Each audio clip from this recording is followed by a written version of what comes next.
Grabado por Silvia Martínez para Despertar es Audiolibros.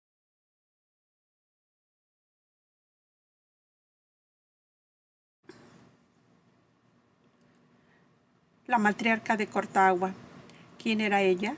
El lector ya lo ha adivinado y antes que yo lo diga responde Solania.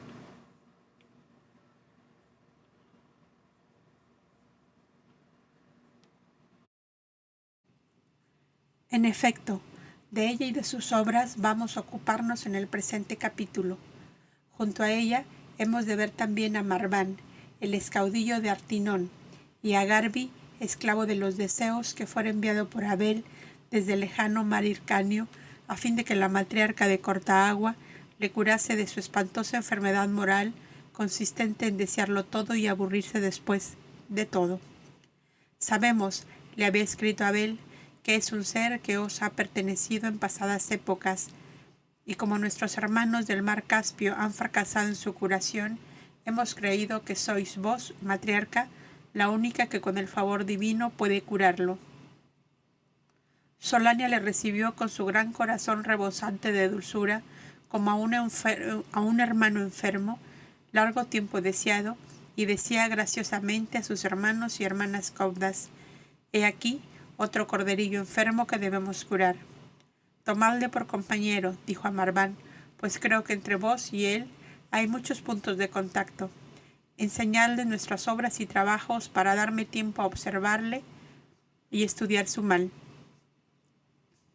Comprendió que la hartura de todo en la vida le había conducido a ese feroz e implacable hastío del cual no hacía mayor esfuerzo por librarse. La novedad del panorama exótico que se presentaba a su vista en aquella exuberante naturaleza tropical pareció reanimarle los primeros días, pero pronto observó Solania que se hundía poco a poco en esa perezosa inercia, en ese fatigoso cansancio que hacía lentos sus movimientos y pesado su andar.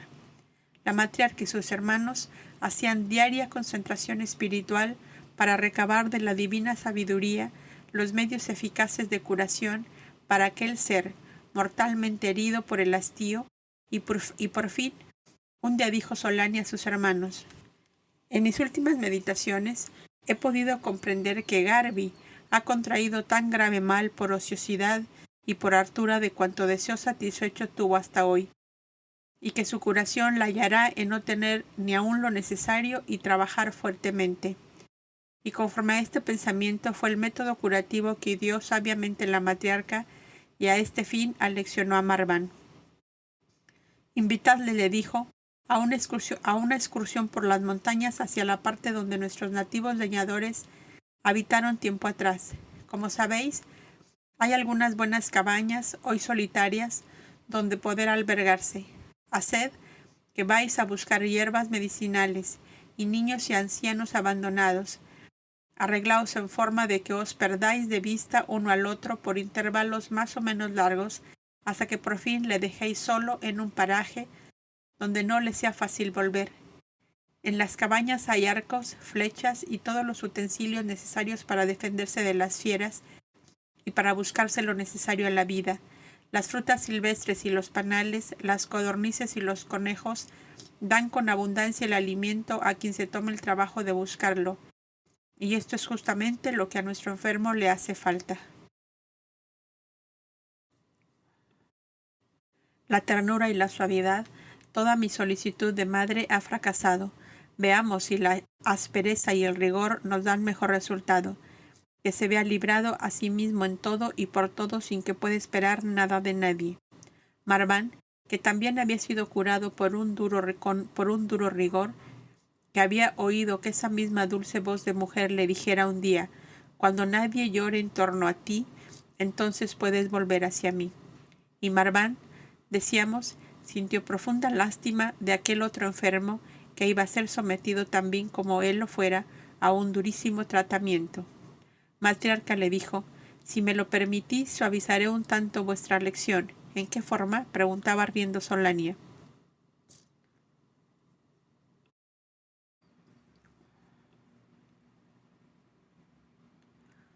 haciendo que los asnos escapen hacia aquí, lo cual nos obligará a esperar muchos días a que vosotros nos mandéis a buscar con nuevas cabalgaduras. Pero dejarle completamente solo, creedme, no me sufre el corazón. Puede enfermar, puede caer en un precipicio. Estoy cierta que nada le sucederá, pero accedo a lo que deseáis con la condición de que le dejéis que os ayude en el trabajo de buscaros el alimento necesario y en todo cuanto os veáis obligados a hacer para salir de distintas circunstancias que por fuerza se os han de presentar. Bien, matriarca, se hará como vos mandáis. Y el siguiente día, al amanecer, partieron ambos con la idea, según creía Garvey, que volverían al atardecer. La noche les sorprendió en el fondo de una oscura garganta formada por un laberinto de colinas que se encontraban de pronto como cerrando el paso hacia los valles por donde se abrían los senderos más conocidos. Y entre las últimas claridades de la tarde que ya se esfumaba entre las sombras, Marván se orientó hacia una cabaña abandonada, escuchando el ruido ensordecedor del agua de un torrente que se despeñaba desde gran altura. «Aquí podemos pasar regularmente la noche», dijo a su compañero. «Felizmente aún tenemos restos de la provisión que puso la matriarca en nuestras maletas». A Garvey pareció causarle agradable impresión la novedad de dormir sin cama, tirado sobre un montón de paja y pieles de cabra, que era todo el ornato de la cabaña. Y a tientas, pues la noche ennegrecía todo, Marván llevó los asnos a beber, después de lo cual les quitó las monturas y las bridas, y dándoles fuertes cintarazos los obligó a huir hacia el pequeño santuario que, como un nido entre las rocas, pendía sobre la costa del mar. «Una luz, aquí hace falta luz», decía Garvey al ver entrar a Marván por la puerta de la cabaña. «Amigo mío, por esta noche debemos tener paciencia y arreglarnos a oscuras. Aquí están las maletas con las provisiones. Tomad lo que os guste más. Tenemos pan, queso, manteca y dátiles. Id registrando esta bolsa y puede que halléis algo más. La matriarca es delicada como una madre para mimar a sus hijos. Mis manos tropiezan aquí con unos menudos pastelillos que deben estar deliciosos, y hoy no los encontré. Con que ya veis, estamos más afortunados de lo que esperábamos». «Comer sin estrado y sin mesa no es nada», decía Garvey, «pero carecer de una luz sí que es feo de verdad. Si queréis, probemos de encender una hoguera, y algo de claridad tendremos». «Es verdad. Has tenido una idea feliz, no lo había pensado yo. Tomad pues paja y ramas, que a vuestro lado las hay, mientras yo busco los utensilios del fuego». Y cuando la rojiza llamarada llenó de claridad la cabaña, Marván pudo observar en su compañero la gran satisfacción que le causaba aquella pobre luz con que podían alumbrar las tinieblas. «Es verdad», decía Garvey, «qué buena es la luz. Nunca me había parecido tan necesaria como ahora que no la tenía. Somos así los hombres, amigo mío. No sabemos apreciar el bien que tenemos hasta que lo hemos perdido. ¿Y qué os parecería la vida si hubierais de pasarla por fuerza mayor en una cabaña como esta?» «Oh, imposible», contestaba Garvey. «¿Quién podría vivir en esta cueva llena de alimañas? A propósito, mirad hacia aquel rincón al otro lado de la hoguera», dijo Marván, viendo brillar dos puntitos verdes como esmeraldas abrillantadas de rojo por las llamas de la hoguera. «Es un horrible lagarto», exclamó Garvey poniéndose de pie. «Ahora mismo lo parto en dos». Y empuñó el hacha que llevaba al cinturón. «No vale la pena, huirá apenas os acerquéis», le contestó Marván mientras comía tranquilamente. Y en efecto, el lagarto, como una cinta verde salpicada de blanco y negro, se escurrió por una grieta de la cabaña. «Pero este maldito animalejo volverá y yo no quiero verle más en mi vecindad», decía Garvey mientras recogía pedruscos menudos esparcidos por el suelo. Cerraba cuidadosamente la rendija por donde el lagarto había salido al exterior. «Será necesario mantener encendida la hoguera toda la noche», continuó diciendo, mientras buscaba en todos los rincones la leña esparcida en desorden. «Los lagartos son inofensivos, no les temáis», decíale Marván, satisfecho de ver a su compañero entrar en actividades al verse desposeído de toda comodidad. «¿No los hay también en vuestras montañas del Caspio?» «Sí que los hay, pero no en las habitaciones de los hombres. ¿Nunca estuvisteis en cabañas de pastores y de labriegos? Casi me avergüenzo de contestar que no, y lo peor es que nunca se me había ocurrido pensar en lo que será la vida de esas pobres gentes, sumidas en estas cuevas de tierra y piedras, casi al igual que las bestias. Y no obstante, la dicha se encuentra entre ellos. ¿Acaso tienen más puras alegrías que los magnates en sus palacios? Y al decir esto, Marván fijó sus ojos en el rostro de su compañero, que se encontraba iluminado de cerca por la llama de la hoguera, de donde apartaba unas ascuas para tomar panecillos. «Tenéis razón», contestó Legarby. «Yo nací y viví entre la riqueza, y yo os aseguro que jamás me pareció tan buena una tostada servida por mis criados como me parece esta que acabo de hacerme en estos momentos en que un apetito voraz me consume». Y entre referirse recíprocamente las contingencias de su vida, de sus vidas turbulentas a través de las cuales ambos llegaron a conocerse y estimarse, apenas si se dieron cuenta de lo avanzado de la hora, hasta que, deseando averiguarlo, salieron al exterior de la cabaña. La luna creciente se había ocultado ya detrás de la oscura silueta de las montañas que le rodeaban, como inmensa muralla en todas direcciones. La oscuridad era casi completa, pues solo el tenue resplandor de las estrellas y un vago reflejo dejado por el astro nocturno como un cendal tendido en el espacio, les permitía distinguirse uno al otro lo suficiente como para hacer comparaciones entre su insignificante pequeñez ante la imponente majestad de aquellas negras cordilleras que ponían límite a sus ansiosas miradas. A lo lejos sentíase entremezclados y confusos mugidos, prolongados chillar de búhos, rugidos de fieras y el desesperado balar de las infelices cabras cuando caían entre sus garras.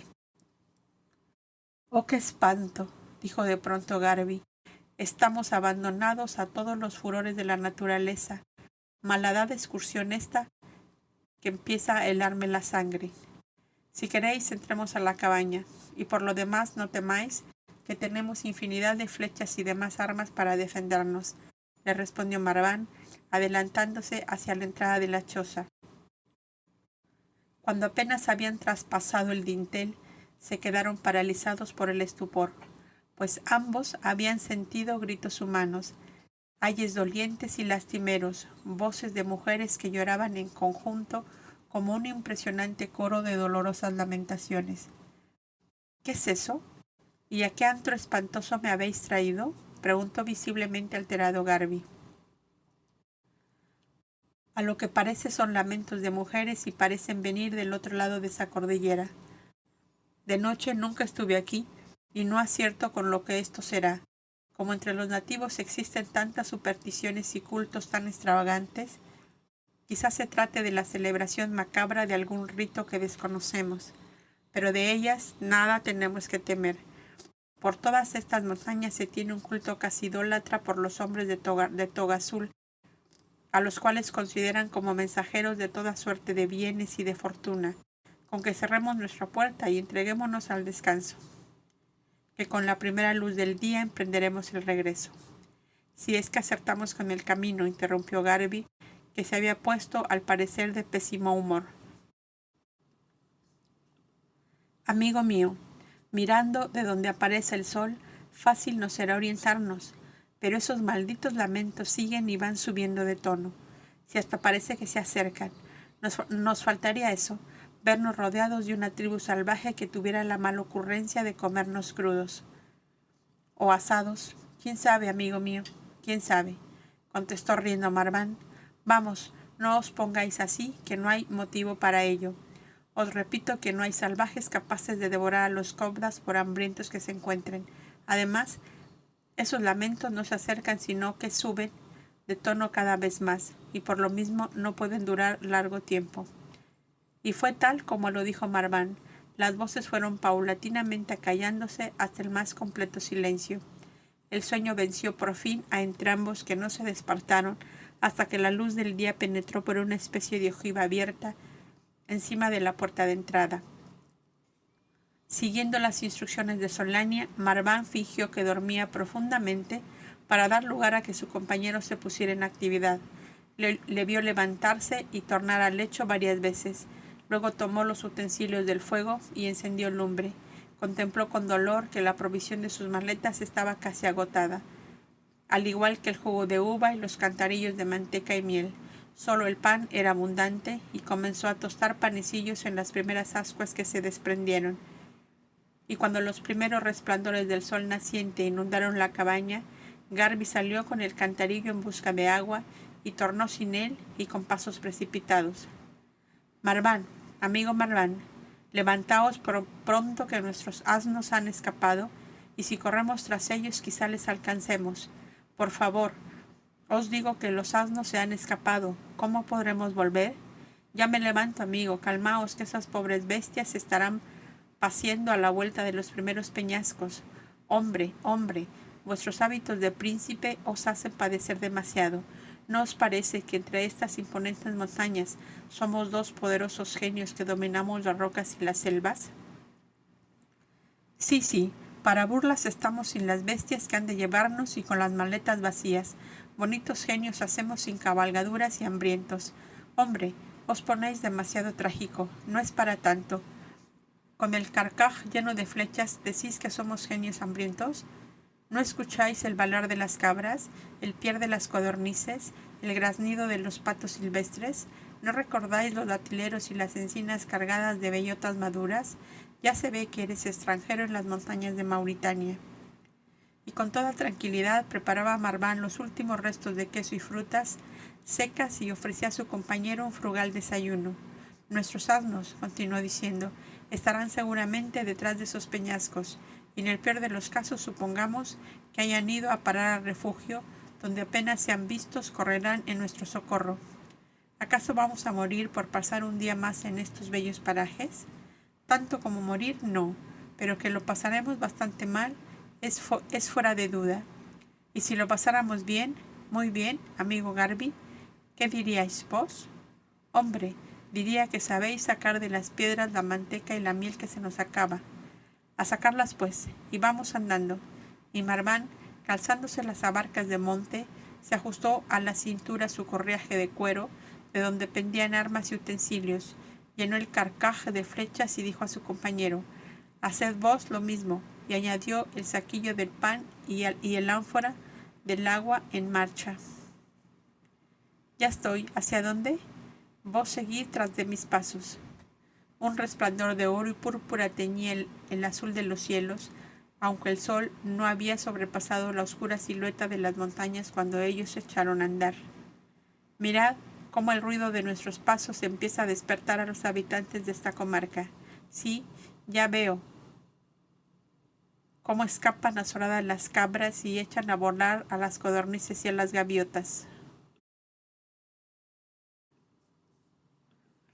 Sí, ¿con que lo veis? Pues bien, eso quiere decir que ahora tendremos leche y huevos. ¿Cómo? Os chanceáis porque soy extranjero. Nada de eso, amigo, ahora veréis. Y Marván comenzó a buscar por entre los peñascos cubiertos de vegetación. Encontró 2 cabritos dormidos al pie de una corpulenta encina, donde un mullido lecho de pasto seco conservaban aún claramente visible el sitio en que estuvieron hasta hace un momento las cabras madres. Levantó en brazos los cabritos que empezaron a dar resonantes balidos, a cuyos ecos respondían las madres asomando las cabezas por los matorrales. Luego se colgó de una rama del vetusto árbol, haciendo caer una lluvia de hermosas bellotas, visto lo cual las cabras fueron perdiendo el miedo y por fin se acercaron a comer. Comed, criaturas de Dios, decíales Marván, que luego os daré vuestros hijos. Tened vos un cabrito que yo conservaré el otro, dijo, dándole a Garby uno de ellos. Las cabras no sabían a qué atender con premura, si a las bellotas que continuaban cayendo o a sus hijuelos que baleaban desesperadamente. Vamos acercándonos hacia ellos como para dejarles en tierra los cabritos, y cuando ellas se acerquen a lamerles les agarramos de una pata y ya está hecho todo. Como lo dijo, lo hizo. con la destreza que le habían dado sus largos años de vida en aquellas montañas de Artinón, tan parecidas a las de Cortagua. Quedó tendido de bruces en el suelo, pero sosteniendo con cada mano una cabra, y riendo como un chiquillo decía a Garvey, que reía también, a más no poder: «Si no me socorréis, se me escapan». Y unos momentos después, con la habilidad de un viejo pastor, Marván ordeñaba las cabras en el ánfora del agua, y cuando estuvo llena se incorporó satisfecho dando el recipiente a su amigo. «Otra sacudida a las ramas de la encina», dijo, «y allí tenéis el pago de la leche que nos habéis dado». Pero las bestias escaparon seguidas de sus hijuelos. «Ya tenemos la leche», dijo Garvey, entusiasmado de la aventura. «Ahora faltan los huevos que me habéis prometido. ¿Dónde se buscan?» «Primero a saborear la leche exquisita que aún está tibia. Aquí está mi tazón y aquí el vuestro. Traed 2 panecillos y sentémonos en este peñasco. Mirad que la panzada que di en el suelo ha abierto desmesuradamente mi apetito». Y Marván se dejó caer sobre la piedra. «Pero esta leche es jarabe de los dioses», decía Garvey, bebiéndola con gran satisfacción. «Tiene el sabroso dulzor de las bellotas, la leche y la miel de todas estas regiones. Es algo que solo conocen los que han vivido muchos años en ella». «¿Lleváis aquí mucha parte de vuestra vida?», interrogó Garvey, que empezaba a mirar a su compañero como a un ser que le aventajaba en condiciones y aptitudes. «Me trajeron del país de Van a las bocas del Sior Nilo, cuando tenía 14 años. Tengo ahora 37. Llevo pues 23 años de habitar los países del maravilloso Mizraim». «¿Y no pensáis regresar jamás a vuestro país?». «Amigo Garvey, esta vestidura azul transforma en país propio a todos los países. En la fortaleza de Van, donde nací, mi madre, que era esposa de un jefe guerrero al servicio del caudillo de la región, se vio envuelta en las intrigas del turbulento hogar de las 20 mujeres de su marido, y para no ser ahorcada por falsas acusaciones, huyó conmigo a las selvas del Hiddekel, de donde nos recogieron los coptas misioneros que nos trajeron a los santuarios de Negada. Ella murió hace 15 años y yo seguí corriendo el camino de la vida, que no siempre fue este en que me habéis encontrado». Y Marván refirió a Garvey su largo extravío por caminos tortuosos y oscuros, de cuyos abismos le había arrancado Solania, la matriarca de Cortagua. «Así como la veis, tan dulce, tan suave, tan maternal, es como una fortaleza inexpugnable que vence, domina, echa tierra y se sale con la suya, y no para estar colmado su anhelo, cueste lo que cueste». «¿Y qué salió ganando con vos?». «Oh, mi amigo, almas como esa no se preguntan jamás lo que saldrán ganando con los sacrificios que se imponen por los seres que quieren salvar. Lo salvan y he ahí todo. Y a esta mujer fui yo enviado por el hombre luz. Tentado estoy de poner a prueba sus cualidades de heroína y casi me acomete el deseo de ser rebelde a su influencia, para ver hasta dónde llega esa magia de que hacéis alarde. Sufriréis más vos, pero no la cansaréis ni la venceréis, os lo aseguro. Perdonad si soy indiscreto. Paréceme a veces que sois un enamorado de ella. Creo haber sorprendido en vos miradas reveladoras de una adoración profunda». «Oh sí, es verdad, sois muy perspicaz, pues ese amor trato de sepultarlo en lo más hondo de mí mismo. Habéis dicho bien, miradas reveladoras de una adoración profunda, pues esa es la palabra. Yo rindo un culto a esa mujer, cuyas virtudes excelsas me bastan y sobran para comprender la grandeza suprema del Altísimo. A través de ella admiro y amo la infinita belleza. Por ella y en ella amo a toda la humanidad.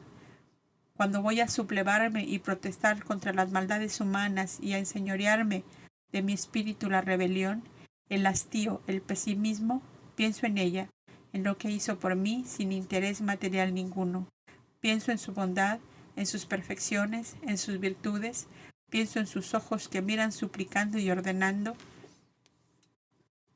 y me torno en corderillo feliz de seguir andando junto a la sombra azulada que proyectan sus vestiduras. ¿Se puede saber qué hizo ella por vos?». He nacido a una nueva vida al calor de su corazón. Por ella he conocido la paz y la dicha que brotan como un raudal inagotable de nuestro propio mundo interno cuando el infinito ha llamado a nuestra puerta. Y el amor de un alma lúcida y consciente nos ha puesto en condiciones de responder. ¿Acaso en este momento no estáis aún capacitado para comprender estas palabras? Pero si vuestro camino se parece al mío, día llegará en que digáis lo mismo que yo.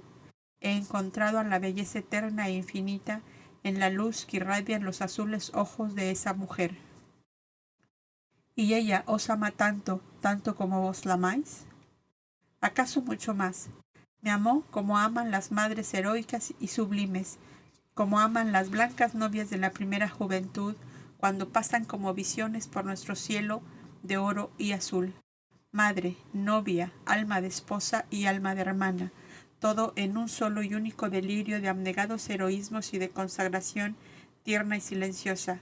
Hombre de fuertes pasiones, ella tuvo el poder y la magia de adormecer la bestia y despertar el ángel. Que todos en esta tierra tenemos garras de bestias y alas de ángeles. Solo se precisa una mano que sepa tocar la cuerda del arpa o el gong de las tinieblas, y la matriarca Solania tiene un arpa maravillosa. Una bandada de codornices levantó vuelo a 20 pasos de ellos, y esta circunstancia les hizo volver a la realidad de ese momento. Habíamos olvidado, amigo Garby, que ahora somos cazadores. Manos a la obra, que para hondas confidencias tendremos tiempo de sobra. Vamos, contestó el aludido. ¿Cómo os arregláis para robar los huevos a estos animales? Pues este no es el caso de cabritos que balan, ni de ofrecer bellotas de encina. Vamos a registrar primeramente la mata de arbustos de donde ellas levantan el vuelo. Si pasaron aquí la noche, señal que tienen aquí los nidos. Aquí, venid, esto es una maravilla, comenzó a gritar Garby, alegre como un colegial en su primer día de vacaciones. Y aquí hay muchas maravillas, contestaba Marván, inclinado entre las malezas para recoger los huevos. Cuidado, no vayáis a tomar aquellos que están en las puntas, que están con las puntas hacia el centro, porque esos tienen polluelos. ¿Cómo sabéis? Nunca oí tal cosa, pues aquí lo sabe hasta el más pequeño de los hijos de los pastores y los labriegos. La naturaleza es sabia hasta en sus menores detalles, y las aves madres, cuando van a empollar sus huevos, los acomodan en forma que el extremo en que se forma primeramente la cabecita quede al centro del nido, que es el sitio de mayor calor. Mirad este nido, si no está tal como os acabo de decir. Mirad este otro, que solo tiene 3 huevos y que no guardan orden ninguno. Estos los podemos levantar sin miedo. Aquellos tienen polluelos, y si lo dudáis, romped uno y veréis que por lo menos tiene ya una gota de sangre. Me basta vuestra palabra y recojo la lección, ya que el destino me trajo a estas tierras maravillosas. Entonces podemos separarnos para mejor hacer la recolección, pues todo este vallecito estará lleno de nidos, ya que la bandada era numerosa. Idos vos hacia esa colina, yo iré hacia la otra. Cuando volvieron a reunirse, cada cual era portador de buena porción de huevos. Todos son de codornices, decía Marván, pero si encontramos algún pequeño estanque o bañado, allí podremos recoger huevos de gaviotas en gran abundancia. Dispensadme, pero me siento cansado, respondió Garby, sentándose sobre el musgo donde dejó su carga con gran cuidado. He aquí, dijo muy entusiasmado, que es el primer día de mi vida que me he ganado la comida. 32 huevos en menos de 1 hora. Esto es maravillosa. En plena selva, lo que a un granjero de mi tierra le cuesta meses de cuidar las aves en su corral para aprovechar sus huevos. Aquí los hombres deben ser holgazanes, pues que todo lo encuentran hecho. Algo hay de eso, respondió Marván, y justamente ahí está nuestra tarea. La labor de los hombres y mujeres de vestido azul consiste en conseguir que los nativos utilicen las riquezas naturales de esta tierra para mejorar sus condiciones de vida y cultivarse a sí mismos, ya que tienen a la madre naturaleza como gran auxiliar en lo que concierne a la alimentación. Bien sabéis que para el hombre compuesto de espíritu y de materia No solo el cuerpo precisa de nutrición, también el alma tiene hambre y sed. Y no es un mal, decidme, despertad esa hambre y esa sed en los ignorantes cuando ellos viven dichosos comiendo y bebiendo de lo que les brinda la naturaleza. Si nada más conocen, nada más desean. Si así lo hiciéramos, amigo Garvey, ¿cuánto tiempo tardaría la humanidad terrestre en tener mayoría de espíritus despiertos entre la aplastadora multitud de durmientes? ¿No comprendéis que de la inconsciencia de los humanos que viven al nivel de las bestias vienen todos los males que se padecen en esta tierra y en todos los mundos de su mismo grado de evolución? Y aquí os repito lo que os dije antes. Se precisa una mano que sepa tocar las cuerdas del arpa y no el gong de las tinieblas. Si vieras vos las conquistas de los cobdas entre la multitud de durmientes de corta agua. Hay muy pocos de índole perversa. La gran mayoría solo son perfectamente ignorantes. Mientras Marván había estado hablando, fue preparando leña y encendiendo un excelente fuego. Ahora saborearéis huevos de codornices asados al rescoldo, dijo, acercando una porción de ellos a la hoguera cuya llama chisporroteaba alegremente. Pero vos en todas partes encontráis el hogar, exclamó Garvey, observando la naturalidad con que Marván hacía todas las cosas. Amigo, para el hombre de toga azul, cualquier rincón de la tierra es su patria y es su hogar, si es capaz de sacar de cada cosa lo que cada cosa puede darle. ¿O no lo creéis vos así? A decir verdad, así es. Y decidme, ¿qué sucedería en la tierra si todos sus habitantes llegaran a pensar y sentir como pensáis y sentís los cobdas? Sería, a no dudarlo, una revuelta formidable, porque cada cual llamaría a su heredad y su casa a la heredad y a la casa de los otros.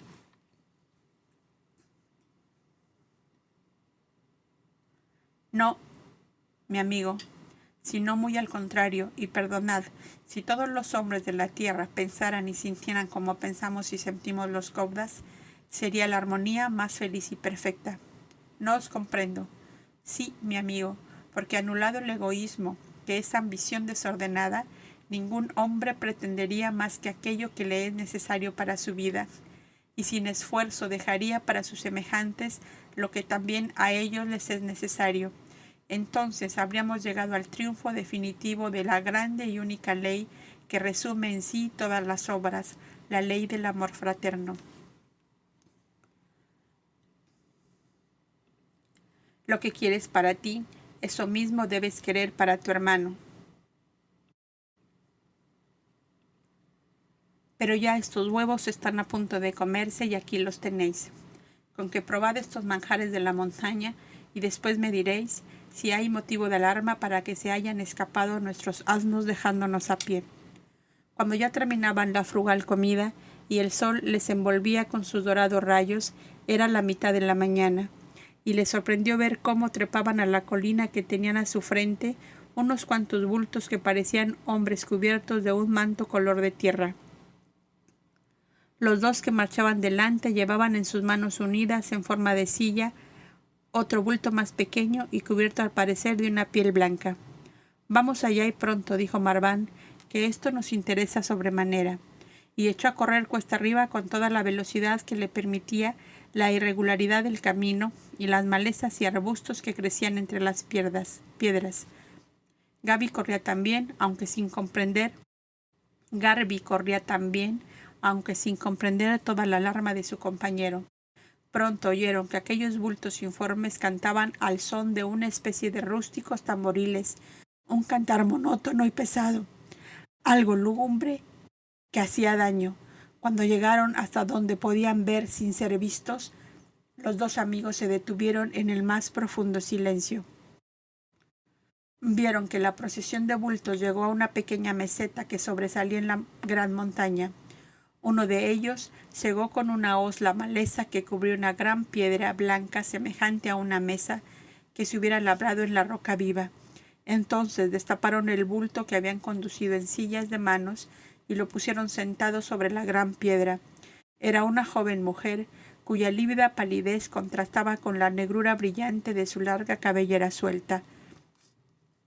Los bultos oscuros se alejaron unos pasos y tendieron sus arcos prontos a disparar las flechas. Marván dio entonces un salto de gato montés y un grito tan espantoso y terrible que los bultos soltaron el arco y algunos casi emprendieron la huida.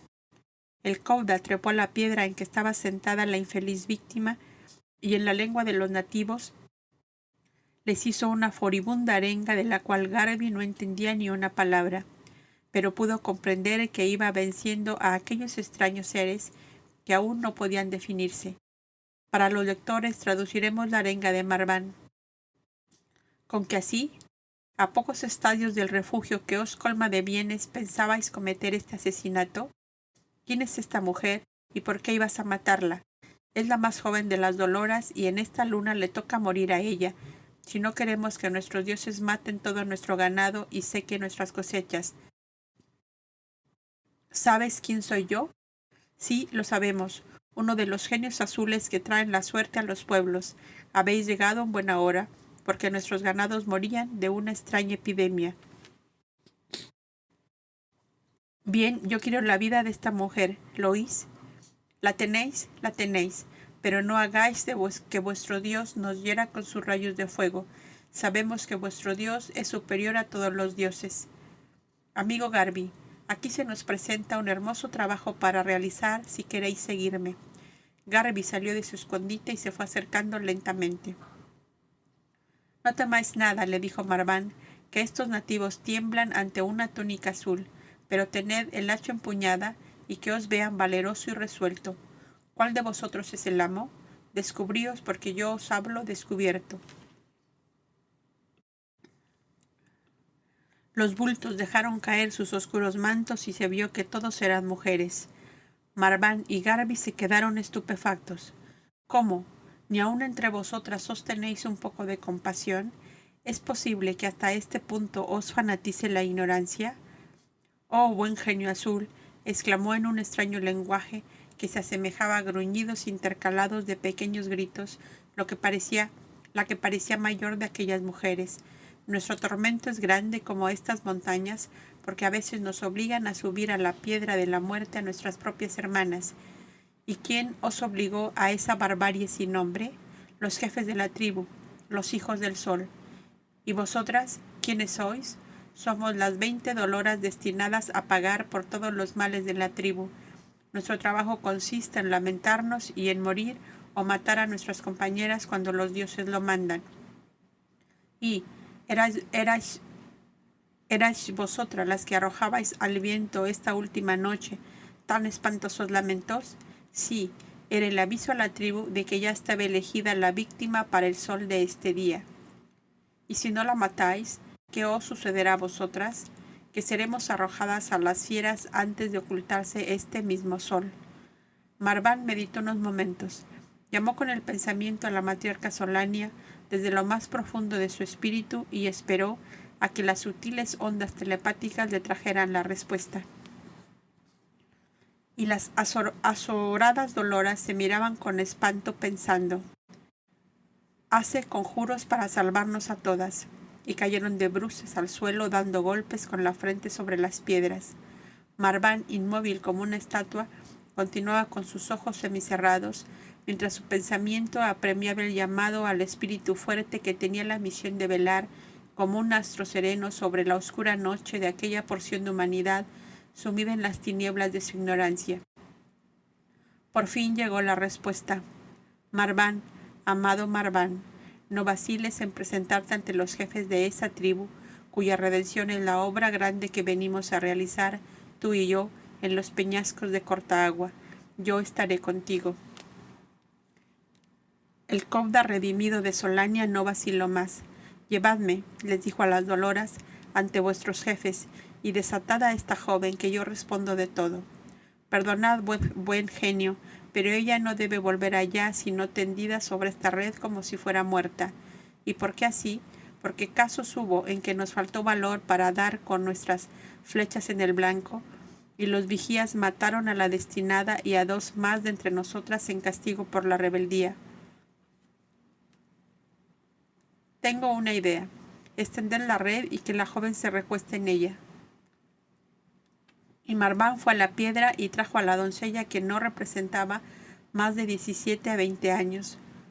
«Moriréis todos por mí», murmuraba la joven secando su llanto. «Mi padre me arrojará de casa como a un leproso, porque los dioses no me han querido recibir en su reino». «Hay un Dios, al que adoramos los cobdas, que recibe en su reino a todo el que realice obras de piedad y de misericordia con sus semejantes», contestóle Marván.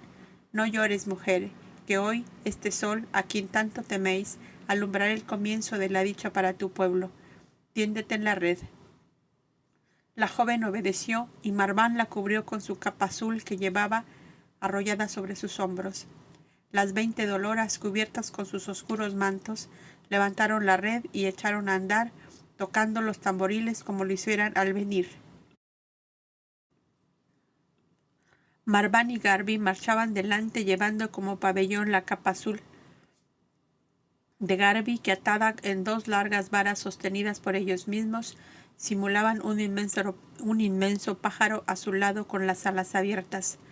Ya estaba el sol en el cenit, el calor era sofocante, y la extraña procesión continuaba la marcha, costeando montañas y bosques y arroyuelos, hasta que al pasar una encrucijada se encontraron en un hermoso valle que parecía una plaza inmensa amurallada de rocas cortadas a pico. «Mirad ya los vigías en lo alto de aquellos cerros», dijo la mayor de las doloras. «Deteneos y hagamos la señal convenida para los casos en que han hablado los genios». Y las 20 mujeres lanzaron a coro un espantoso alarido. Los vigías se hundieron como si la montaña los hubiera tragado. Entonces las doloras demostraron una extraordinaria alegría que exteriorizaron con cantores saturados de una dulzura exótica, mezcla de religiosa y de pasional. A poco se vieron una decena de gigantescos negros que removían una gruesa lámina de piedra, dejando al descubierto una ancha abertura en la montaña que parecía la boca de un abismo. «Entrad en nuestra mansión sepulcral, oh genios vestidos del color del cielo», dijo la dolora mayor.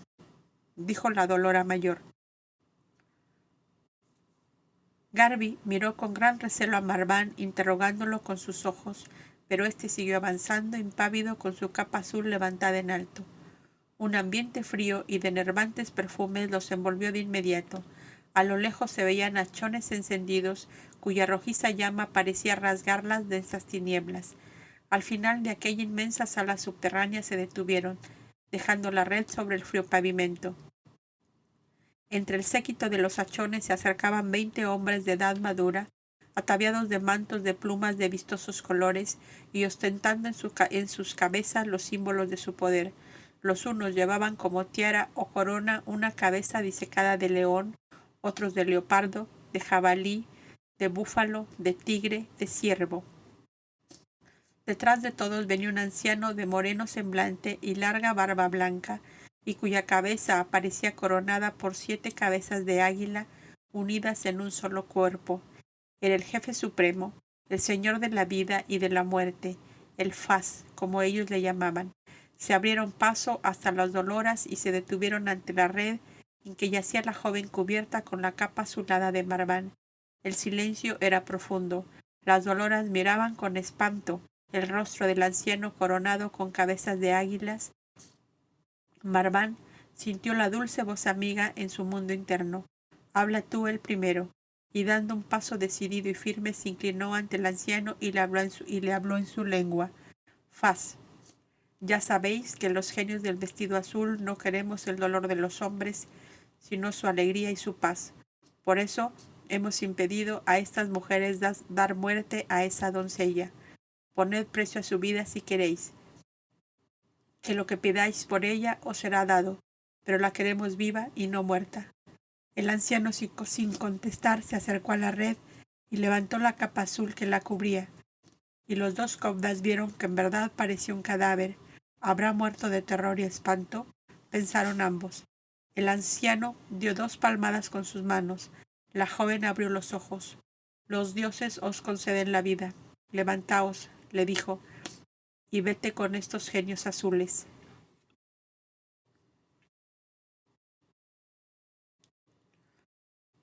Os doy esta mujer a cambio de que cese la peste en nuestros ganados y que nuestros graneros se llenen de trigo y de maíz. Sfaz, oídme, dijo Marván, si esta doncella tiene madre, no podemos causarle el dolor de arrancarla de su lado. Nuestra ley no lo permite. Por lo demás, os prometo por aquel que da luz al sol y a las estrellas, que tendréis la abundancia que deseáis. No tiene madre, contestó el anciano, y su padre no puede recibirla porque traerá desgracia al hogar.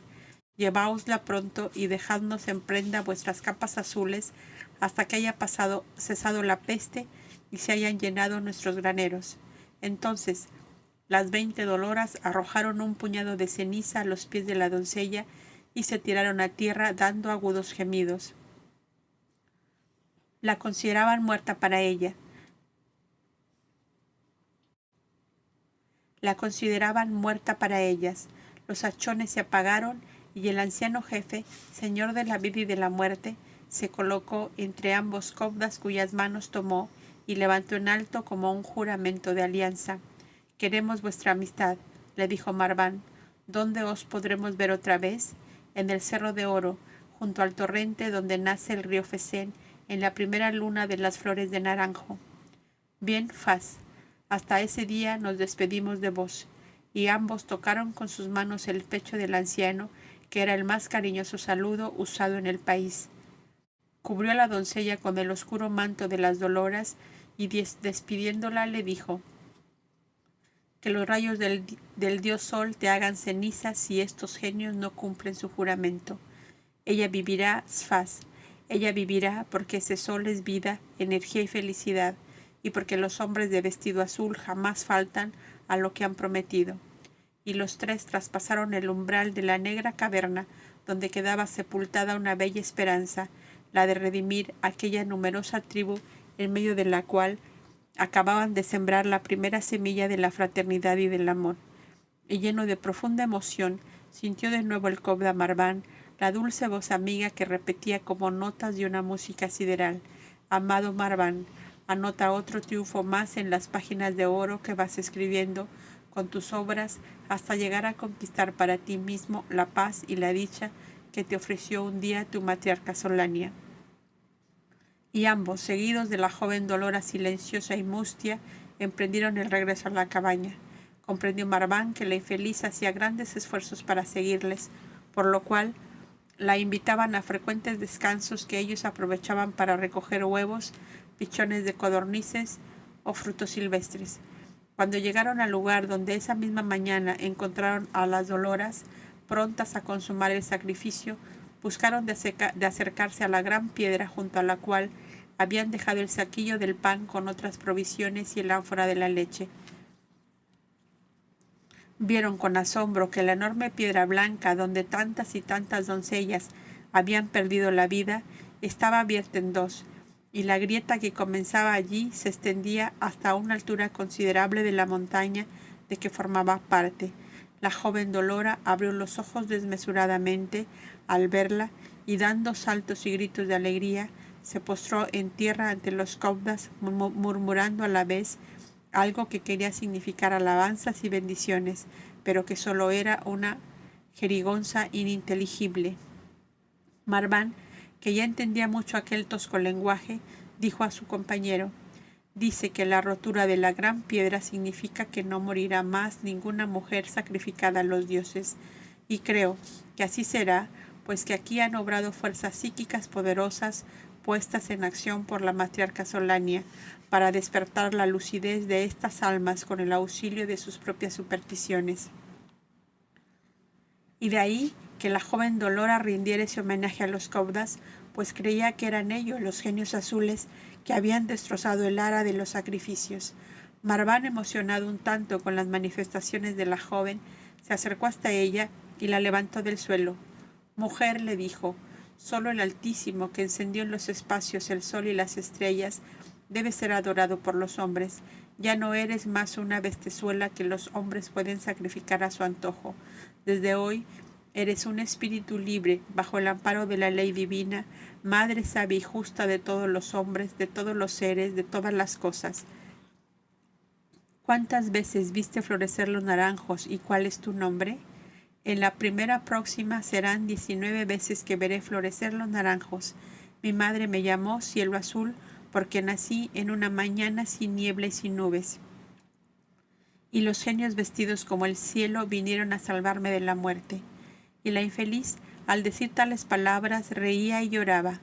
Garby, profundamente conmovido, volvía hacia un lado su rostro para ocultar sus impresiones. Se veía a sí mismo actuando en estos extraños acontecimientos de los cuales resultaba una vida salvada y, al parecer, toda una numerosa tribu mauritana puesta en camino de civilización. Él, que creía estar convencido de que no había nada que hacer en el mundo que valiera el tomarse una molestia. No pasó inadvertida para Marván la conmoción de su compañero y hasta llegó a penetrar su pensamiento. Ya veis, amigo Garby, que inmensos campos de labor se abren ante aquellos que quieren hacer un esfuerzo para sembrar el bien y cosechar el bien. ¿Qué pensáis de esta mujer? Creedme, nunca vi un dolor tan serenamente soportado, ni tampoco vi nunca tan de cerca la gratitud por un beneficio recibido. Pobrecilla. Y es bella a pesar de las azuladas ojeras y de la demacración de su faz. ¿Desde cuándo no comerá? Y así diciendo se le acercó a ofrecerle un tazón de leche y un panecillo. La joven bebió la leche en largos sorbos como si hubiese estado devorada por la sed, y partió el panecillo en 3 trozos, 2 de los cuales ofreció a los cobdas, murmurando breves palabras que Marván tradujo así. Desde hoy soy vuestra, y yo como lo que vosotros coméis. Muy bien, dijo Marván. Empezamos pues a ser hermanos de verdad. Ahora vamos a la cabaña. Allí pensaremos en el modo de regresar al refugio lo más pronto posible. Era ya la primera hora de la tarde y como aún era demasiado ardiente los rayos del sol, buscaban al andar las sombras de los plátanos y las palmeras, en los cuales aún se encontraban frutos tardíos en las ramas o caídos, secos sobre el césped de los caminos. Apenas llegaron a la cabaña, la joven se dejó caer como un fardo sobre la primera piel de cabra que encontró a su alcance, y un ligero temblor comenzó a agitar su cuerpo. Garby, todo azorado, llegó a pensar que iba a ser testigo de una muerte inesperada, pero Marván le tranquilizó y, sacando sus utensilios de socorro, hizo aspirar esencias a la enferma y le dio a beber los jarabes reconfortantes usados por los cobdas para estos casos. ¿Ves, amigo, cómo hay razón para que los cobdas salgamos siempre de casa, cargados como un jumento? Según vos me decías un día al ver que yo llenaba mis bolsos de frasquillos y de redomas, el cobda debe estar listo para aliviar el dolor de sus semejantes. Si no, ¿qué diferencia tendríamos de los que desconocen nuestra ley?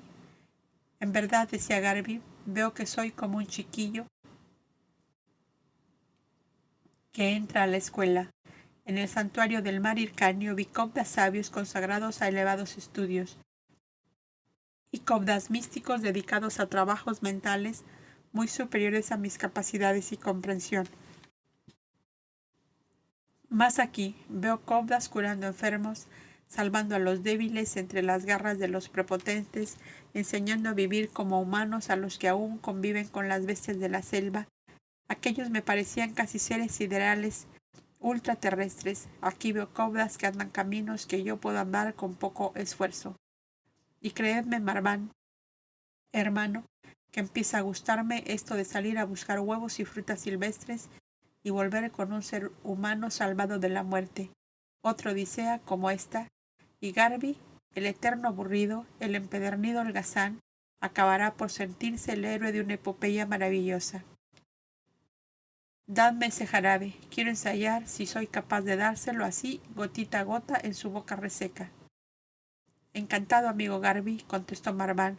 Arrodillaos aquí para que le sostengáis en alto la cabeza, mientras que yo hago con hierbas secas un fardillo que le sirva de almohada, y no apuréis mucho las gotas, porque es demasiado fuerte y puede que no lo resista. Marván salió dejando al flamante enfermero que ejerciera libremente sus funciones. Una inmensa compasión fue apoderándose lentamente del alma de Garby, adormecida desde su nacimiento en la vida física por la completa ausencia de todo cultivo espiritual. Sin conocer otro ideal que el egoísta y mezquino de satisfacer todos sus deseos, jamás había pensado en el placer que se encuentra en aliviar los dolores ajenos. Por primera vez en su vida, pensaba en la horrible tortura de esa mujer, forzada por la grosera superstición de su raza a vivir sepultada viva en un templo subterráneo, como holocausto al dios Sol que podía exigir su vida en cualquier momento. Pasar toda una vida bajo la misma sensación de un condenado a muerte en fecha desconocida, pero ineludiblemente antes de los 30 años, si algún grave acontecimiento imprevisto no le salva la vida. Y en un íntimo soliloquio con su yo que empezaba a hablar, Garvey, el postulante de segunda prueba, dejaba correr su pensamiento así. Creí no haber sido nunca un delincuente, y hoy, viendo a esta mujer, me veo como un criminal de la peor especie. Jóvenes como ella, y más que ella, pasaron por mi vida ofreciéndome la paz y la dicha, y el desprecio y el olvido, como zarpazos de fiera fatigada de hartura, la relegó a condiciones humillantes y acaso trágicas y terribles. ¿Acaso sé yo lo que fue de ninguna de ellas? Al vestir esta túnica y ya harto de todos los cobdas del mar Hircáneo, me exigieron dotar a 3 que tenían un hijo mío y que fueron las únicas que pudieron ser encontradas. ¿Y las otras? El viento de la vida las habrá arrastrado como hojas secas, quién sabe por qué desiertos, por qué abismos, por qué lodazales. Sobre todo aquella, de la piel nacarada y ojos de gacela, que huyó a Aracosia, su país natal, cuando descubrió que su amor me había cansado. Suya Banti, también me amabas, que tu recuerdo se me despierta ahora mientras sostengo la cabeza de esta mujer que tiene como tú color de nácar en su piel y ojos de avellana. Y como estos eran tus cabellos negros y de largas torsadas en las cuales atabas, jugando mis manos traidoras y falsas que te acariciaban, para después empujarte a rodar por la pendiente. Y Garvey, absorbido por sus penosos recuerdos, no advertía que la redoma había cambiado la dirección del gotero y en vez de echar las gotas en los labios de la enferma, las derramaba en su cuello, tiñéndola de rojo vivo de la sangre. La joven le miraba con sus grandes ojos oscuros llenos de interrogaciones, pues llegó a figurarse que aquello sería un rito en el culto de sus salvadores. Garvey volvió por fin a la realidad del momento y creyó ver gotas de sangre en la garganta de la joven enferma. «Os habéis herido», gritó, pensando en que ella habría hecho uso de algún dardo envenenado de los que usaban en el país las mujeres para vengarse de sus burladores. Ella, comprendiendo, le señaló la redoma que aún dejó caer otras gotas sobre la blanca vestidura de la doncella. «¡Qué mal enfermero tenéis!», exclamó Garvey, cerrando la redoma, mientras la joven secaba su cuello enrojecido. Ella murmuraba palabras que él no entendía. Él le pedía infinidad de excusas por su torpeza, pero tampoco ella le comprendía, de lo cual resultó que ambos rompieron a reír. La joven se incorporó de su lecho de piel de cabra y quiso expresar que se sentía muy bien. Garvey se apresuró a encender el fuego, pero con tan poca suerte que la chispa no prendía. Entonces ella sacó de los bolsos de su túnica blanca una especie de torzada de fibra vegetal encerada, que una vez encendida resistía la llama hasta encender la leña, y satisfecha de ver que podía ayudar a su cuidador, sacó varias madejas de las fibras aquellas y formando como una gran borla, la acercó a la llama. Apareció una hermosa antorcha de amarillenta y perfumada luz. La joven reía agitando su antorcha y cantando en su lengua en cadencia de extraño ritmo. En esto volvió Marván con un gran fardo de heno seco y, comprendiendo el cantar de la doncella, le dijo: «Mucho me place que cantéis a la llama del fuego que cuece el pan y caliente el vino. Dijiste que tu madre te llamó Cielo Azul. ¿Quieres pues que te llamemos Cielo Azul? Yo soy vuestra, llamadme como queráis. Y si yo os pidiera a ambos que me dierais el derecho de ponerle un nombre», interrogó casi con timidez Garvey, que parecía haber sufrido una gran transformación. Por mí concedido y muy a gusto, hermano Garvey, contestó Marván, y tradujo para la joven lo que su amigo pedía. Ella, sonriente y vivaz, refirió a Marván el incidente de la redoma vaciada gota a gota sobre su cuello. En la tribu, dijo, la dolora mayor unge con elixir de frutos de palmera a los recién nacidos que su padre quiere consagrar al dios del sol como ofrenda de la familia, y como vuestro hermano me ungió con elixir rojo, tendrá derecho a ponerme un nombre. Hermano Garvey, dijo Marván, he aquí que vuestra torpeza como enfermero os da el derecho a poner un nombre a esta doncella. Hacedlo, pues, y acordaos siempre de que habéis cooperado a salvarle la vida y a iniciarla en una vida nueva de justicia, de paz y felicidad. Sí, de justicia, de paz y de felicidad, repitió Garvey como midiendo y pesando esas palabras. Suya Banti, dijo con una ansiedad de que nadie le hubiese creído capaz. Yo quiero que se llame Suya Banti, en recordación permanente de que en esta hora de mi vida borro para siempre el pasado y comienzo un camino nuevo de justicia, de paz y de felicidad. Eso es hablar como un hombre de bien, exclamó entusiasmado Marván. Venga, un abrazo. Y los dos redimidos de Solania se abrazaron conmovidos por la misma emoción. La doncella les miraba asombrada sin comprender lo que veía.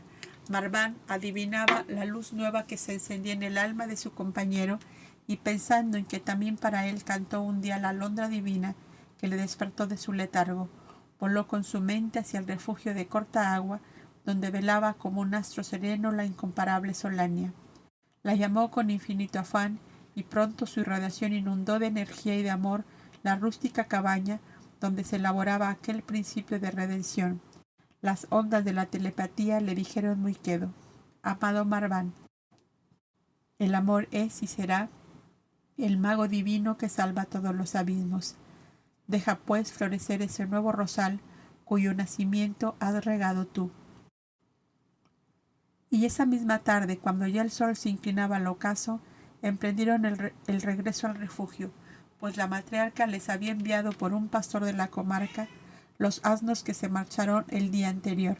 La matriarca nos mandó aquí, decía entusiasmado Garvey, mientras avanzaban por el tortuoso sendero de plátanos y de encinas, y nos mandó a llevarle codornices y gaviotas para los jardines, y nosotros le llevamos una hermosa gaviota blanca que se llama Suya Banti. ¿Le gustará? Oh, sí le gustará.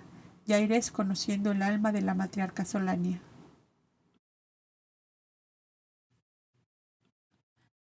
Los caminos de la ley.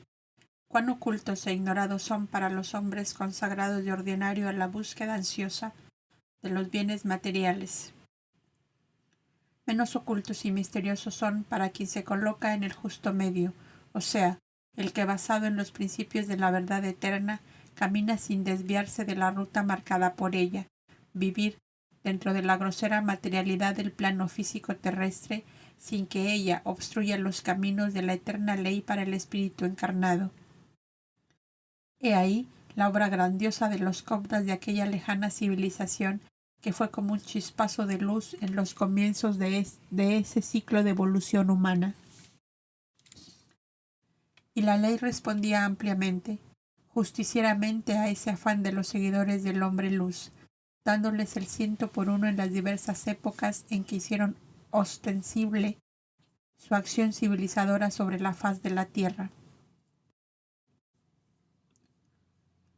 Por eso, la matriarca Solania, astro sereno de corta agua en la antiquísima Mauritania, pudo encontrar el camino de la ley para la porción de humanidad que la habitaba por entonces, y lo encontró mediante la joven Dolora destinada al sacrificio y tan oportunamente salvada por Marván y Garvey. Aquella niña que al nacer fuera llamada por su madre Cielo Azul, debía encontrarse un día con los hombres de toga azul para demarcar juntos en los campos de lo infinito un tramo del camino eterno en las almas. Y como el alma de la matriarca era de aquellos que sienten llegar por anticipado los seres afines y compañeros, recibió a Suya Banti como a una hermana menor largo tiempo esperada. Aquella alma de fuego y de miel se desbordó de ternura como una ánfora demasiado llena cuando los dos excursionistas le presentaron la conquista de las montañas. Matriarca, os traemos una garza blanca. díjole Marván, llegando a ella el primero. Es todo cuanto hemos podido traeros. No importa, tras de ella vendrán otras, porque las excursiones seguirán. ¿Y el enfermo vuelve ya sano? Tanto como eso, no, matriarca, pero creo que está en vías de curación. Aquí llega con la vecilla que os anuncié. Garby y la joven Dolora estaban en el umbral de la puerta.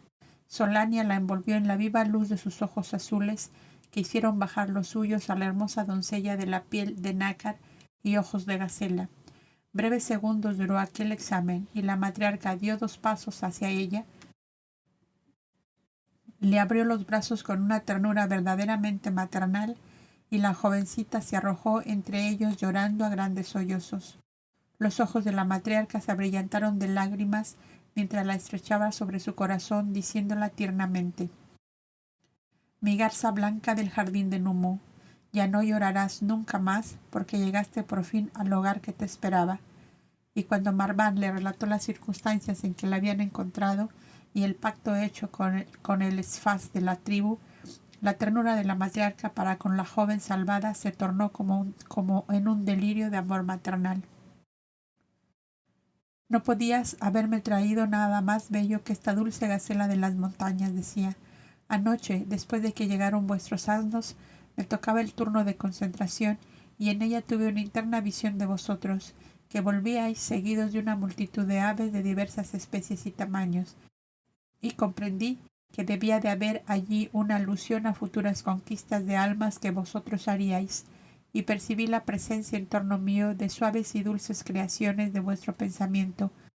Pero hoy, pasado el mediodía, empezó a revolotear en mi horizonte mental una hermosa tórtola color ceniza que parecía pedirme refugio.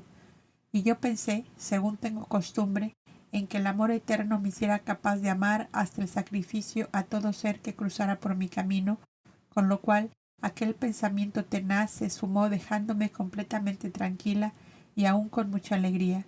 Pero en verdad no pensé que seríais vosotros quienes me traeríais esta hermosa tórtola de la selva. Y la matriarca acariciaba las negras torsadas del cabello de la joven Dolora, que secaba sus lágrimas con un extremo de su manto oscuro de sacrificada, pendiente de sus hombros.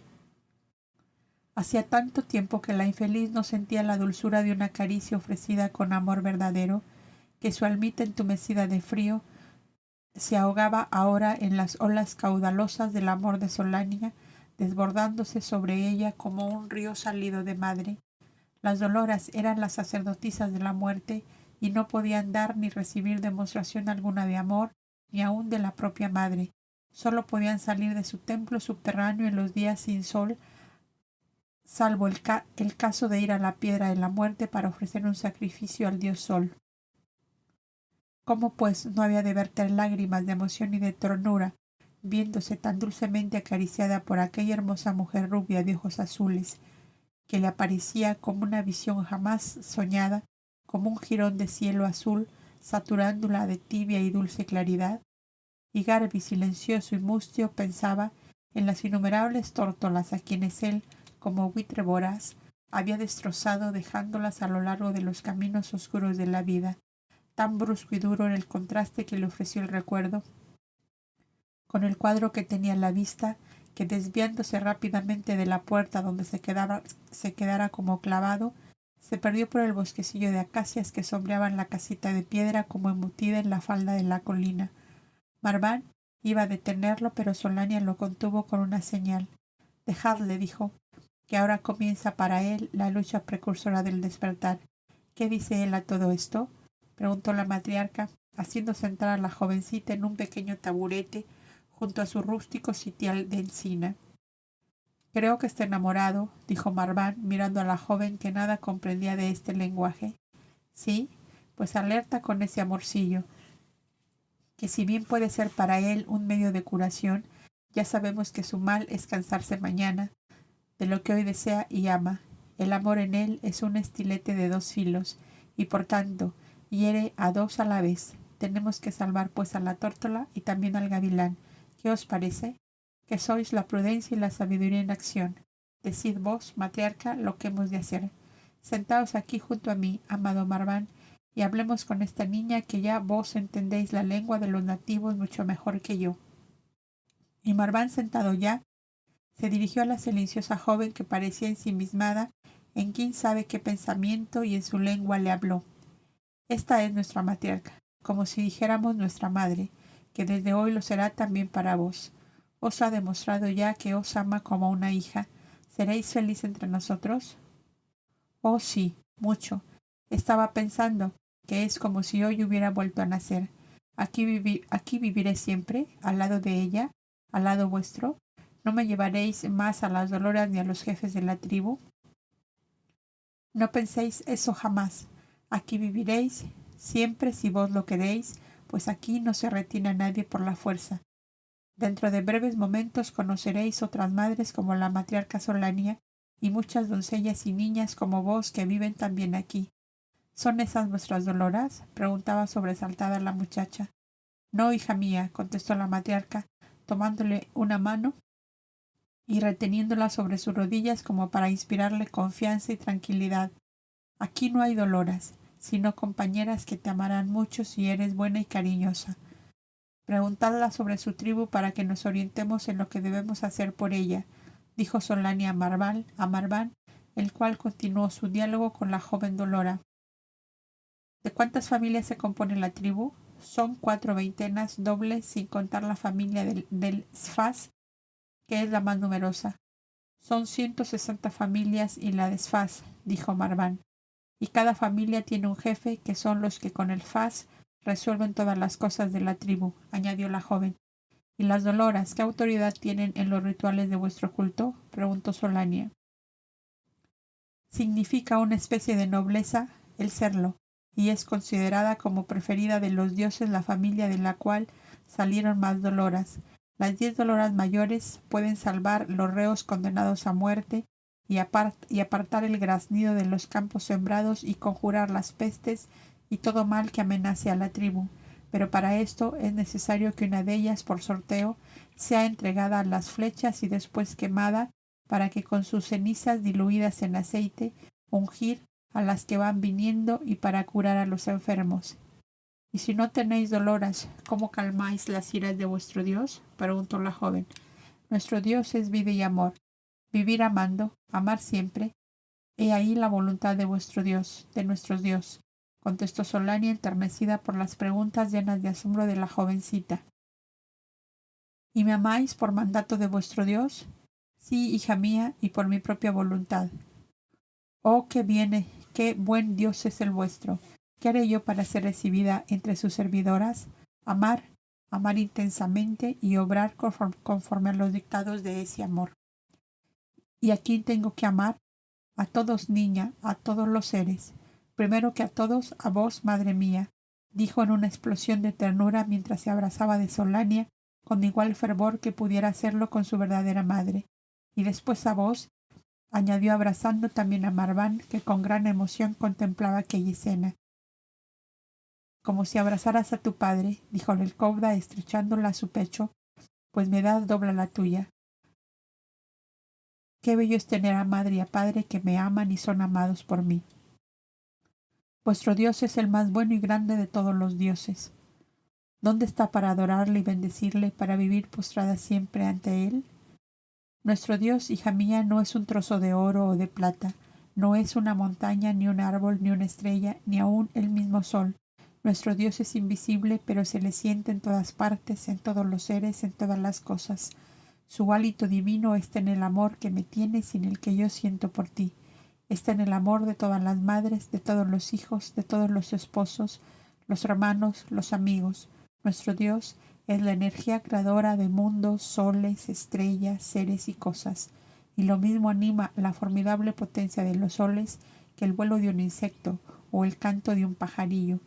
Cuando te sientes rebosante de amor y de gratitud hacia los cobdas que te trajeron hasta aquí, es porque nuestro Dios ha entrado en tu corazón como una luz tibia y sonrosada, y hablando muy quedo te dice con una voz sin ruido: hija mía, ama a los que te aman y a los que no te aman, y mi amor eterno será tu galardón y tu gloria. Era ya la caída de la tarde y sonó el toque para el himno del ocaso. Los caudas, varones y mujeres, y las niñas refugiadas se acercaron al pequeño pórtico ante el cual se hallaba Solania con Marván y la Dolora salvada de la muerte. «Ahora escucharás cómo cantamos para nuestro Dios», le dijo al oído Solania, tomando el laúd que una de las niñas le alcanzó. El amor se desbordó en melodías de los laúdes y de las liras, de las flautas y las ocarinas, el perfume intenso de las acacias, las brisas sonrosadas del crepúsculo y el amor fervoroso de las almas. Sutilizó el ambiente de manera tal que con toda verdad podía decirse que se sentía allí flotando a la divinidad. La muchacha comenzó a llorar silenciosamente sin poderlo remediar. Luego se sentó a los pies de Solania y cayó en hipnosis. Cuando terminó el himno, la matriarca levantó a la joven y la sentó en el estrado. «Solania, Solania, amor mío buscado y encontrado», murmuró la hipnótica. «Tu estatua de mármol derramando rosas sobre mi tumba era demasiado fría. Mi amor te buscaba a ti, te llamaba a ti. A poco de dejarte te perdí de vista. Algo muy oscuro sepultó mi ser en un sueño pesado y largo, del cual acabo de despertar, y despierto entre tus brazos». Y en estado hipnótico se abrazó llorando de la matriarca Solania. Ella comprendió que el joven escultor de Soán, con quien se amaron a los 14 años, había encarnado nuevamente en la joven de Mauritania que tenía a su lado. La muerte había interrumpido aquel idilio de la adolescencia, y la eterna ley lo continuaba 30 años después, como un lazo que se anuda nuevamente bajo otra forma no menos bella y emotiva. Tenía entonces Solania 44 años. «Demasiado adivinaba mi alma», dijo conmovida la matriarca, «que algo grande y profundo me esperaba en corta agua, cuando así me empeñé en volar hacia acá. Harlí, Harlí, tan amante y tan amado, aquí me tienes y aquí te tengo. ¿Qué son los años para el amor? ¿Qué es la muerte para el amor? Has venido a mí como una gacela de estas montañas, como una tórtola de estas selvas, y yo te recibo como una madre a quien solo faltabas tú para llegar a la epopeya de la gloria y del amor». Y en la mente de la matriarca comenzó a diseñarse la gentil y esbelta silueta del joven escultor sojarita, cuya última obra, antes de morir, fue la estatua de Solania adolescente derramando rosas sobre una tumba. Abrió los brazos para estrechar sobre su corazón aquella imagen querida, y los brazos de la matriarca se cerraron en torno al cuerpo de la joven que se despertó a la realidad. «¿Qué os pasa, niña mía?», interrogó la matriarca. «Oh madre, dulce y buena, soñé cuando cantabais que yo era un hermoso doncel que hacía cuerpos de mármol. Había hecho vuestra imagen, madre, para velar una tumba. Qué extraño. ¿Será que pronto voy a morir?» «No, niña mía», díjole acariciándola Solania. «Tienes aún mucho que quererme para pensar en que vayas de nuevo a dejarme. Ahora vienes para verme a mi partir cuando llegue mi hora».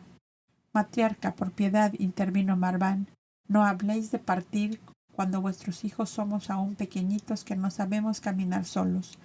Los caminos de la ley son a veces ignorados por mucho tiempo», respondió pensativa Solania, «porque ella se pone a cubierto de nuestras indiscreciones y de nuestra inconsciencia.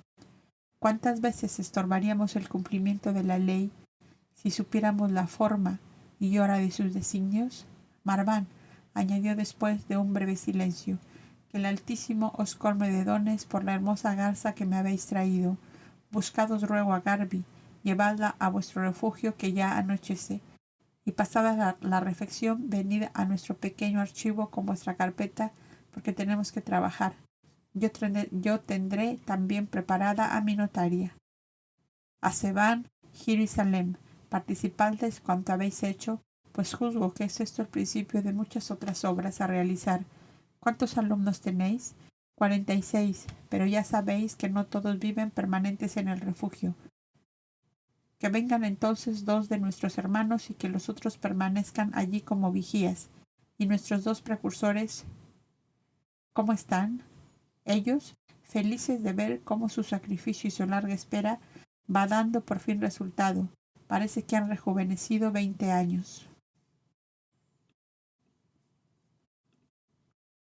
Esta noche tomaremos los hilos perdidos que creo percibir anudados a las alas de esta garza blanca que me habéis traído.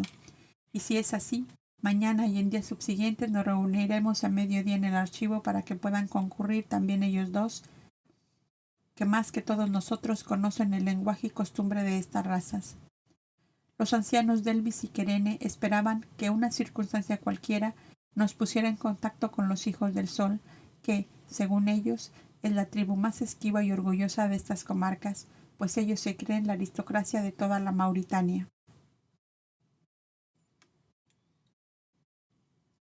No esperaron en vano. La eterna ley tiene sus caminos ocultos que un día se abren para que el espíritu ansioso de bien y de justicia y de amor. Hasta luego, pues. El Cobda se alejó y Solania, ya sola con sus hermanas y la joven Dolora, hizo las presentaciones del caso mediante las cuales floreció en torno a la recién llegada como un jardín de suaves y dulces afectos. Le vistieron la túnica gris y el velillo blanco ceñido a la frente que usaban las doncellas refugiadas, y pasaron todas juntas a la refección del anochecer. Eran 24, y con ella 25, y era la de más edad, pues las otras contaban entre los 14 y 16 años. Las jovencitas sentadas alrededor de una mesa, las cobdas en otra, hicieron un breve silencio para escuchar las palabras de la matriarca en ese día en que una nueva vecilla perdida se refugiaba en el río, en el nido común.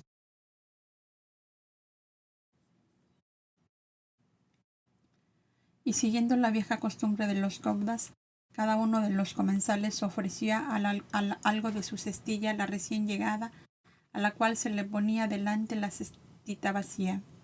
La cestilla de la joven Dolora pronto rebosó de cerezas, de dátiles, de higos, de uvas, de panecillos con miel. Ella reía y con sus manos trataba de impedir que le pusieran más, expresando que le sería imposible comer todo aquello. Y Solania, que desde su mesa contemplaba aquella tierna escena, pensó con honda emoción: Harley, amado Harley, aún siguen cayendo rosas, no ya sobre tu sepulcro, sino sobre tu propio corazón. Solania, al pedir al Alto Consejo de Negada la misión en corta agua, fue autorizada para elegir sus acompañantes y a la verdad supo elegirlos bien. Tuvo para ello en cuenta una infinidad de circunstancias que no le fue difícil llenar, siendo que en 3 centenares de mujeres caudas que tenía el santuario de la ciudad sagrada había en qué elegir. Tuvo en cuenta en primer término su facultad espiritual de transporte consciente a largas distancias, y necesitaba por lo menos 2 sujetos que pudieran ayudarla eficientemente. Para este fin había elegido 2 cobdas de edad madura, originaria la una de Mizraín y la otra de Urcaldia, que tenían desarrollada una gran fuerza fluídica, dominadora de las corrientes astrales y atmosféricas, lo mismo que de las entidades inconscientes que en grandes multitudes se acercan, van y vienen alrededor de los encarnados en el plano físico. Estas 2 cobdas serían también las instructoras del nuevo refugio. La instructora mayor tenía 55 años, era Mizraína, hermana de aquel cobda que, saliendo de Negada con Abel entre los 10 que iban al peñón de Sindi, fue elegido como Audumbla en Zoán, donde quedó. Se llamaba Tedavara, y era tal el amor que tenía Solania que ésta solo solía llamarla su madrecita, en esos momentos que aún los espíritus fuertes necesitan ser consolados y reconfortados. La segunda instructora era Urcaldesa. Tenía 49 años de edad, hija de uno de los altos jefes que acompañaron al viejo Chalid a Germesú de Zoán. Había sido testigo ocular de la gloria de Boindra entre el amor del pueblo zoanita cuando acudiera a la muerte del anciano rey que le traspasó su poder y su investidura. Se llamaba Lotisa. Las 2 notarias eran cobdas jóvenes todavía, pues ninguna pasaba de los 30 años. Ambas habían nacido en el refugio anexo al santuario de Negadá, donde se refugiaban sus madres, vecinas de caudillos de la comarca, cuando por ley de la alianza fueron apartadas de los esposos. Habiendo venido a la vida física en un santuario cobda, Tenían toda la preparación necesaria para afrontar cualquier situación de importancia en la vida misionera en beneficio de la humanidad, a que la gran institución estaba consagrada. Poseían las lenguas que se hablaban en los países del Nilo y en la costa mediterránea del sur. Ambas eran excelentes sensitivas. La una era psicógrafa auditiva y la otra clarividente. La notaria mayor, que era la psicógrafa, tocaba a perfección la lira a usanza otlanesa, pues había recibido lecciones de Boindra cuando ella era estudiante en el santuario de Negada. Tenía gran entusiasmo por el Cobda Rey, del cual solía decir: no es un hombre, sino una lira que canta siempre. Se llamaba Iriana. La notaria menor era la vidente, una dulce y suave mujer trigueña, pálida, de ojos negros, una verdadera belleza de su tierra y de su raza. Su facultad se había desarrollado desde la infancia, cuando asistía a las clases de música. Sus vivencias se le ofrecían cuando Iriana, su compañera, arrancaba de su lira las más suaves y dulces melodías creadas por Boindra, sobre todo si eran pastoriles. Entonces veía desfilar por su horizonte mental verdes valles poblados de grandes majadas de ovejas, guiadas por un joven pastor de bucles dorados que tocaba la flauta. Tal era siempre el preludio de sus vivencias, como si de aquel valle, de aquellas majadas, de aquel pastorcillo, descendiera a su espíritu la interna claridad que la iluminaba, hasta que un día se supo, en las radiantes manifestaciones de la mansión de la sombra del santuario, que ella era la reencarnación de una mujer que cuidó de Numú adolescente cuando murió la dulce madre, aquella que vivió con él en su nido en la cruz, esperando el regreso del hermoso marino que nunca volvió. Numú fue el heredero del rebaño de ovejas cuando la ancianita dejó su materia. A esta cauda la llamaban Torcasina, y era en verdad, por sus modales y aspectos, una dulce torcasa de los valles del Nilo. Estas eran, pues, las 4 principales auxiliares de Solania en las grandes tareas que le imponía el matriarcado en aquel refugio que llegaría a ser como la base y fundamento de la grandiosa Cartago de muchos siglos después, la envidiada de fenicios, asirios y persas, la sirena del Mediterráneo sur, por cuyas costas sólo se paseaban orgullosos sus barcazas y sus veleros, hasta que la garra audaz de la loba romana cayó sobre ella sin dejar piedra sobre piedra de toda aquella civilización cuyo fundamento vemos surgir del alma de una mujer, Solania. Las otras caudas que habían ido con ella eran las encargadas de la administración interna de aquel nuevo hogar de Numú, que se abría entre los peñascos de corta agua, entre el perfume de las acacias y de los azahares, por lo cual la matriarca solía decirles con gran ternura: vosotras sois mi pan y mi túnica, aludiendo a los cuidados de orden familiar y domésticos a que ellas debían dedicarse. Después de la refección nocturna era costumbre entre los caudas continuar la velada en el mismo comedor, haciendo música, hilando, tejiendo, preparando telas en pequeñas carpetas enceradas, en fin, todas esas pequeñas labores manuales que prestan gran utilidad en el uso personal o de la colectividad. En esto estaban las caudas cuando llegó Marván con Giro y Salén, que eran instructores notarios del refugio de hombres. Contiguo se hallaba el pequeño archivo que a su vez comunicaba con la mansión de la sombra. En aquel santuario en miniatura labrado a pico, parte en excavaciones de la roca viva y parte al exterior con bloques de piedra blanca y negra que las glicinas y la hiedra bordaban de opalino, racimos y de brillante esmeralda. Era el archivo una salita baja y cuadrada, con una mesa al centro, alrededor de la cual se veían rústicos sillones de madera y fibras de palmera. En los muros laterales se veían mapas y lienzos con grabados espirituales y morales. En un gran cuadro o tablero de madera blanca hubieran sido grabados a fuego los nombres de los caudas, hombres y mujeres, que voluntariamente habían querido formar a aquellos refugios misioneros en corta agua. En el muro frente a la entrada y en una gran alacena labrada en la misma roca se veían muchas carpetas y rollos de papiro encerrados en tubos de cobre conteniendo los relatos de las vidas sucesivas de estos cobdas fundadores. Eran copias sacadas de los archivos de Negadá para fundar el archivo del nuevo refugio. Solania, con sus 2 instructoras y sus notarias, con Marván, Giro y Salem, se instalaron pues en la salita archivo, previniendo a las cobdas y alumnas que quedaban en el comedor, que quizá luego llamarían a la joven Dolora para algunos datos sobre su tribu. Los notarios leyeron en alta voz los datos que habían recogido los viejecitos Delvis y Querene, referente a los orígenes de aquellas razas, casi en su mayoría de un color moreno claro o trigueño, siendo menos abundantes los tipos blancos y muy escasos los de cabellos y ojos claros. Más al sur, y llegando a las costas de lo que entonces era el mar Sahara, se encontraban numerosas tribus de un negro de ébano, hurañas y esquivas, que huían de los blancos a los que se figuraban revestidos de poderes malignos. La tribu denominada Hijos del Sol habitaba los hermosos valles entre suaves colinas al sudeste de la actual Bixkra y dominaban hermosísimos lagos que nuestra geografía moderna ha denominado Chot Melrid y Chot el Jerid, que en la actualidad casi se extienden hasta el Golfo de Gabes, que en los siglos han pronunciado más, dejando como islotes a Kerkena y Jerba, que en aquellas remotas épocas eran unidas al continente.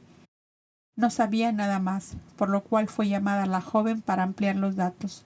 La doncella iba temblando de verse sometida a alguna tortura, y la dulce cobda Torcasina, que fue a buscarla, se esforzaba en vano por hacerla comprender que allí no debía abrigar ningún temor, porque todos la amaban y buscaban su bien. Solania comprendió el terror de aquella alma que tan cerca de la suya había estado más de una vez, y tomándola de la mano díjole con la mayor dulzura: «Necesitamos de ti para conocer las costumbres de tu tribu a los fines de buscar amistad con ella, para evitar los sacrificios de doloras como tú, y todo aquello que no esté conforme a la ley eterna de este buen Dios que adoramos los cobdas, y que es todo amor y bondad, como has visto. ¿Serás capaz de prestarnos este servicio?» Ella, más tranquila ya, contestó que sí, que le preguntasen, y ella respondería: «Preguntadla vos, Marván, y que los notarios hagan las anotaciones oportunas. Decidnos si sabéis si esa tribu es autóctona o vive de otras regiones». Y la joven habló así: «A las Doloras se nos obliga a escuchar todos los días un trozo de los relatos grabados en piedra y conservados en el templo subterráneo. Esos relatos son la historia de la tribu desde muy lejanos tiempos, o sea, cuando el mar del sur y el mar del norte no se habían dado el brazo feroz que sepultó bajo las aguas a las tierras del oro y del placer. Ah, ¿también conocéis vosotros la desaparición de la Atlántida? Oh, sí. Nuestros relatos dicen que después del primer hundimiento quedaron solo 10 florecientes países por el gran brazo mauritón con estas tierras que hoy habitamos. Eso es la Mauritania, sostuvo esa unión.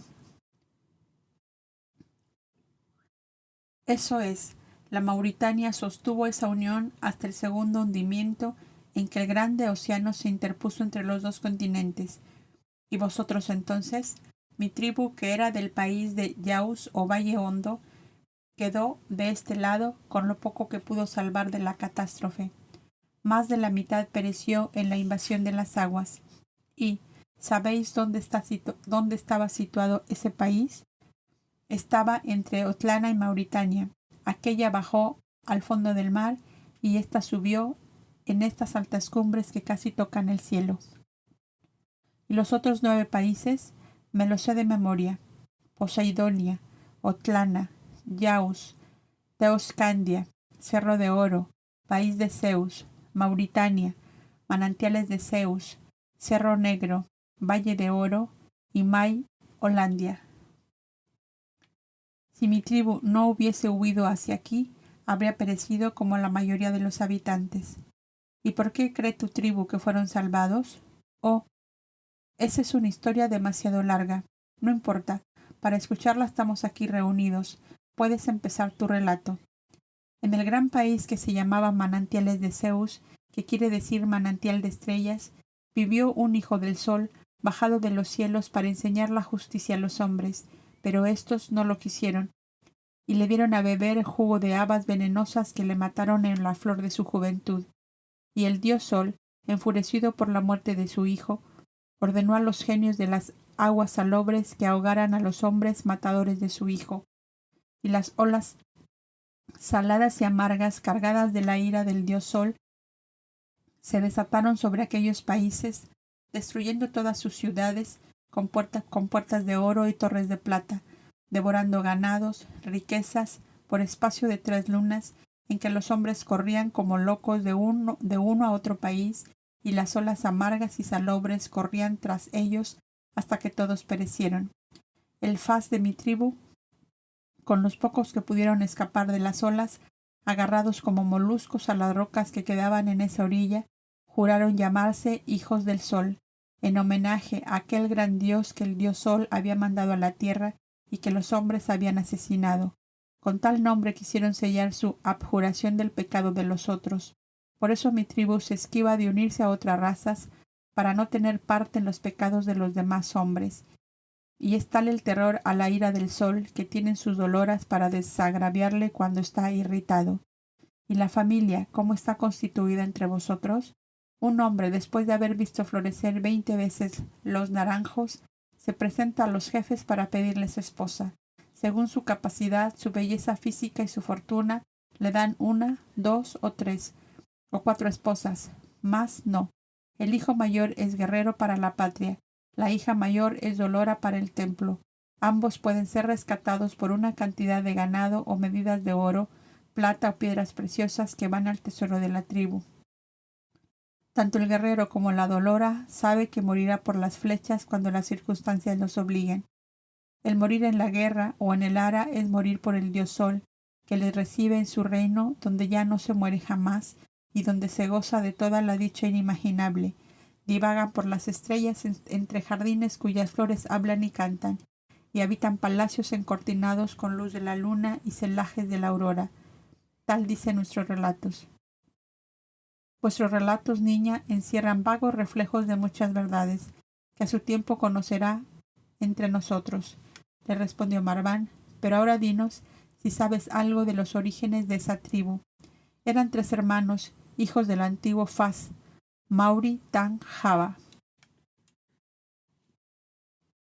Y los 3 ambicionaban ocupar el lugar de su padre. Cuando ocurrió la catástrofe que los separó para siempre, quedando en estas tierras nuevas el menor de los 3, que al encontrarse como único jefe, tomó el nombre de su padre abreviado. Y es tradición en la tribu que viene de allí el nombre de la comarca, o sea, Mauritania. Y el Faz actual desciende de aquel, así lo aseguran por lo menos, se llama Mauri Java, y está encerrada en su cuerpo el alma del primer Mauri de la raza, pues aseguran que va pasando el alma de uno a otro de los cuerpos de todos los Faz que gobiernan la tribu. ¿Y esa transmigración de las almas es parte de vuestra doctrina? Oh sí, es el gran secreto del templo, y después de los jefes y de las doloras son pocos los que lo saben. El pasaje de las almas por muchos cuerpos es la palabra que trajo a la tierra aquel gran hijo del sol que los hombres hicieron morir con jugo de habas venenosas. ¿Sabes cómo se llamaba ese hijo del sol? Nuestros grabados lo nombran ante luz, que quiere decir hombre que lleva luz. ¿Y cuántos años creéis vosotras que han pasado desde que estuvo en la tierra ese hijo del sol? 220 de años, dicen nuestros grabados.